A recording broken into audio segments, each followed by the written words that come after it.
Magandang buhay! Ngayon nga pala, ako'y maagang ginising. Tingnan yung mukha ko, puyat pa iyan. Ba naman nag-alaga ako ng biik kagabi ay di hulang tatulog. Sabay, may darating hulang nabibili ng baka, di agad akong tumayaw. Hindi ko na nga ho pala na i-video ang aming usapan. Kabay sila ang ho naman talagang binili agad. Ari nga ho palang binili, si Piolo, napakabait ho niyan, napakalambing at katakaw naman mabilis ho yung lalaki. Talagang alagang-alaga ko yan sa loob ng 6 na buwan. At ari na nga ho, isasakay na namin sa bangkulong si Piolo.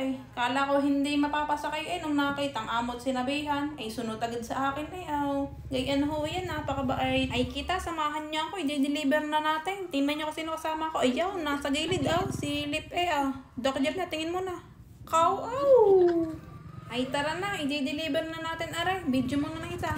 Talagang driver ang atake mo diyan Ngayon nga ho pala, nakita niyo naman ang kasama ko si Doc Jem na. Titingnan natin kung maganda na ho ba siya mag-video o hindi pa. Ayan na nga ang sinasabay. Saan nang tinutok ang camera, imbis na tabakat sa akin. Saan na napadpad? Sabi ko nga ho, ayusin naman ang hawak ang pagbibidyo para ako'y mawili na kasama ka sa pagdi-deliver. At aray na nga ho, ang sinasabi, tingnan nyo ho, bahaan ang aming dinaanan. Ngayon ba naman naulan-ulan din anong magagawa? Hindi lulusong din yung bit-bit ang baka. Sakay pala ba't babit-bait? Bali nga ho pala, malapit na ho namin ibabaday si Piolo. Tingnan nyo naman ang daanan, alog-alog, kala mo'y nangangabayaw. Ari nga ho pala siya, talagang may baon pang damo ayaw magugutom, kalapit lang naman ng biniyahay.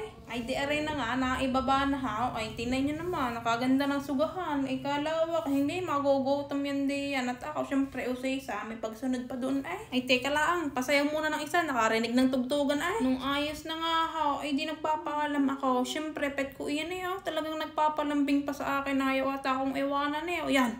Kala ko ba nang nalambing, ba't ba nanawag na at nagkukukos ko sa akin? Digar na nga ha, uuwi na, di nag-video ulit. Syempre, lab na lab ng amo yan kalambing naman, magbabait ka diyan Piolo ha, gaya ng sa amo.